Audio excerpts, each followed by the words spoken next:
It's our first opportunity to speak to you for a little while because you've had a family bereavement. The first thing we must say is to offer our condolences to you and your family and just wish you all our love and going forward, John.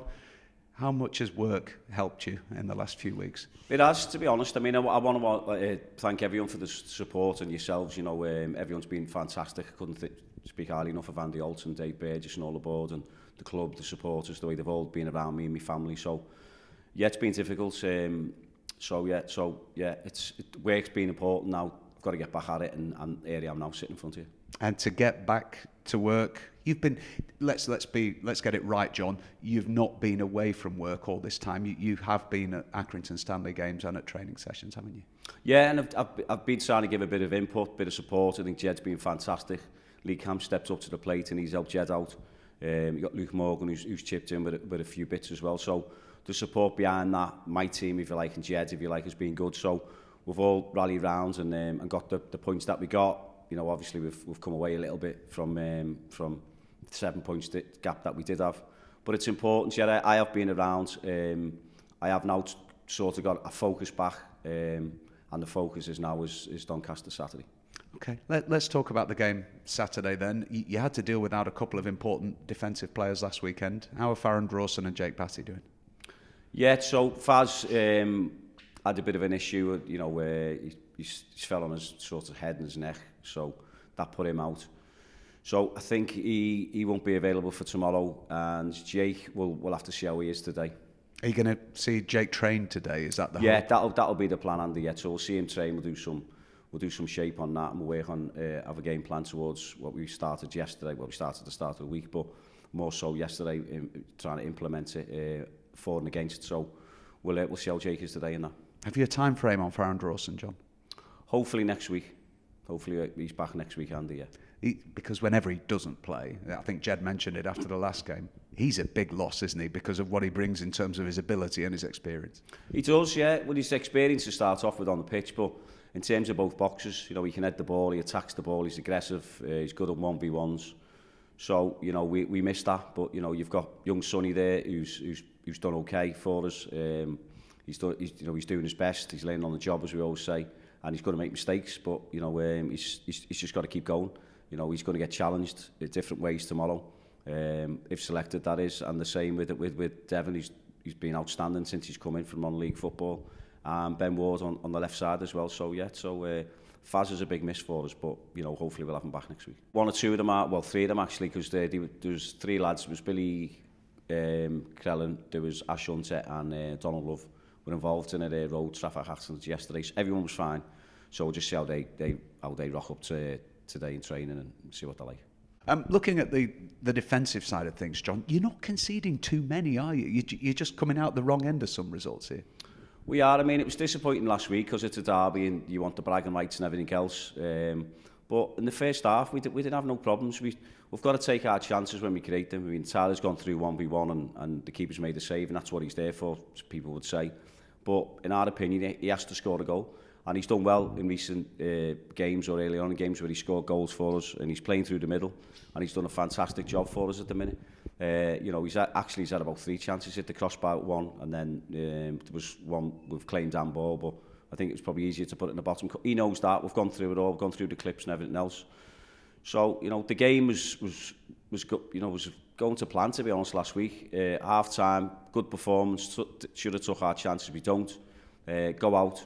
I thought the second half, it was scrappy. I didn't think there was no real quality from either side in the game. I thought one free kick, corner that they've took short. We've reacted, we've defended it well. The referees give a free kick against Donald for handball just outside the box.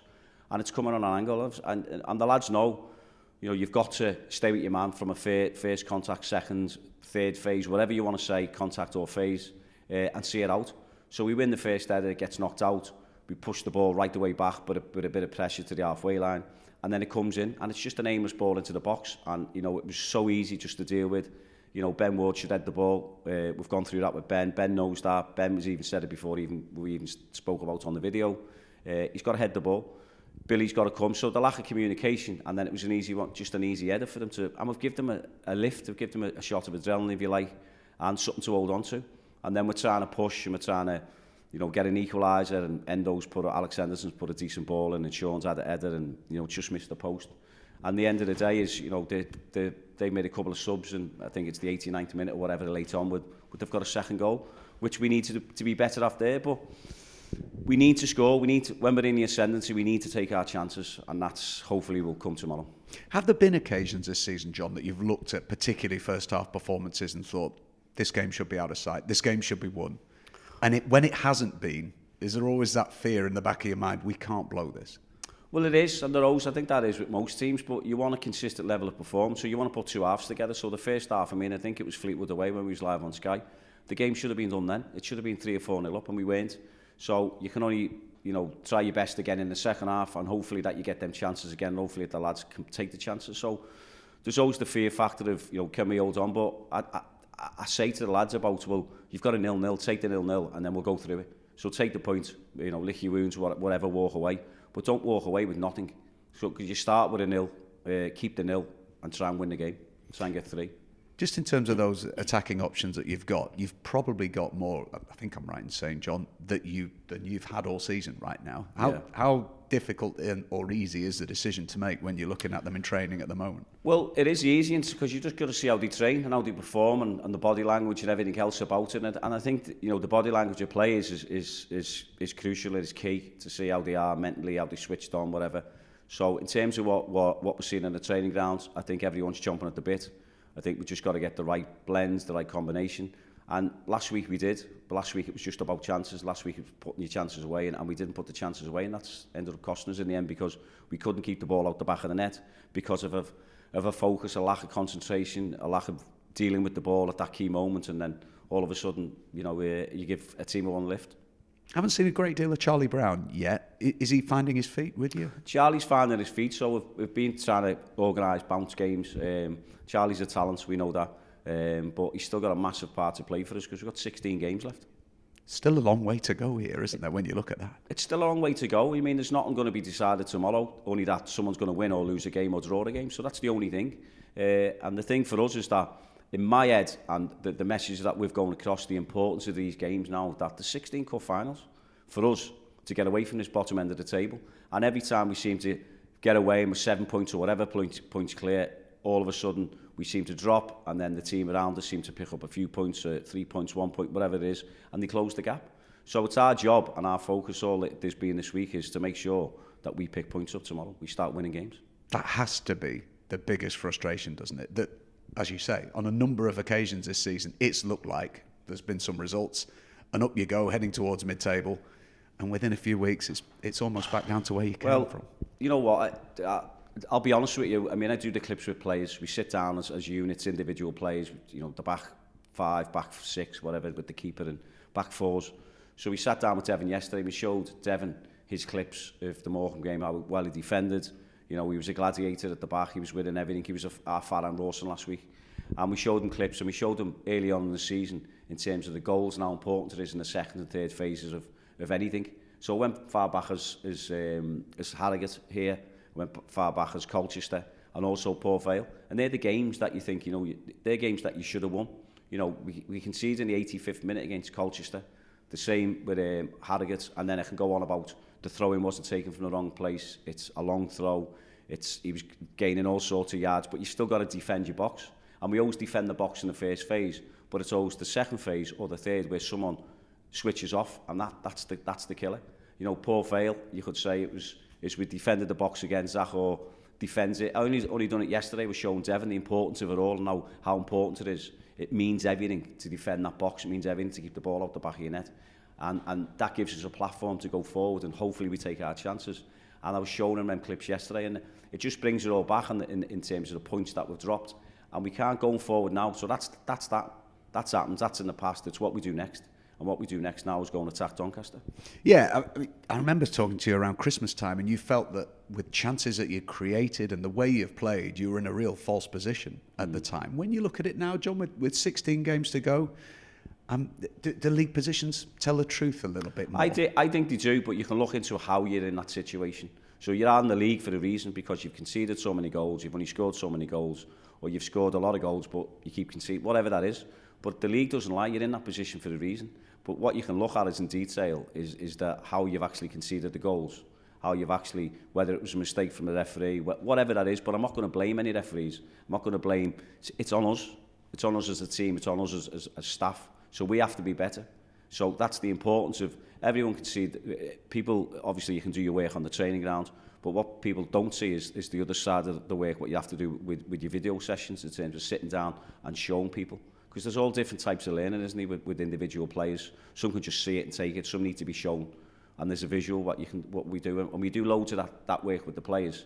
So we all know we need to improve, we all know the importance of it all, and we're here to fight, and we're fighting. As I said, there's 16 cup finals left for us, and that starts tomorrow against Doncaster. Is it character building for these lads this year? Massive, massive. And it tests everyone. It tests everyone, character test. It tests everyone mentally, how mentally strong, how mentally weak are you? How can you get to that mentally strong position that you need to be in? What does it take if you're winning a game 1-0 to get over the line? What does it take if you're drawing a 0-0? Can you see the game out and take the 0-0 and then analyse the game? What is that? So that's what you want. That's what you want, that drive. And that's what it is, being a professional footballer. Being a professional footballer is hard work, on and off the field. And the lads have to be stand up and have to be counted, and we have to. And it's as simple as that, because we represent this fantastic club with the fans that get behind us, and we need to start winning games. And that's, I think we've got 9 at home, and I think we've got 7 away. So, you know, there's still a lot to play for.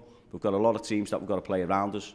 So it's important that we get points, whatever that is, whether it's around the teams that are around us or it's the teams at the top ends, which we seem to do quite well against. I mean, I think back to the Colchester game, the Chesterfield game, when I thought at the time, maybe I don't know whether it was you, Andy, that I said this should be a top of the league clash, because the points that we should have got, that I spoke to people about, because we didn't get them, but we should have got them for whatever reason, which I said I'm not going to go into that. I touched on it a little bit, is that should have been a top of the league clash. And we've gone to Chesterfield and beat them 3-0.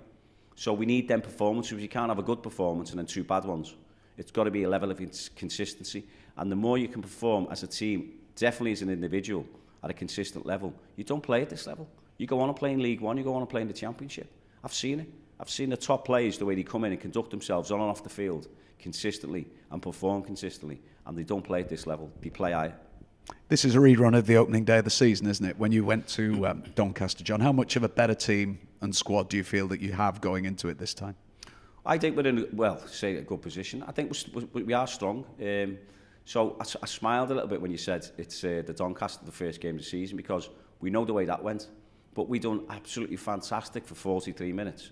And then again, I'm not going to blame anybody, but there was a situation, what happened, and the goal shouldn't have stood.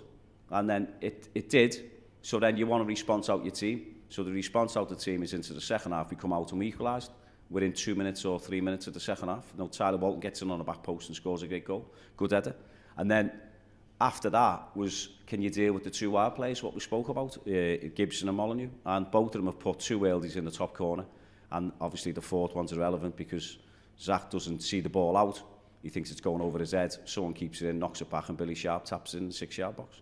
So the decision in the 43rd minute of the first half has cost us.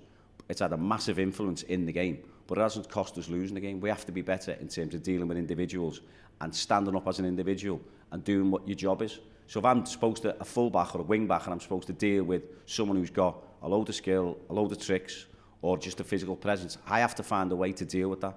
And we give them the answers, and it's on the players then to perform and actually do it, and they've proved that they can do it. So we have to see what tomorrow brings.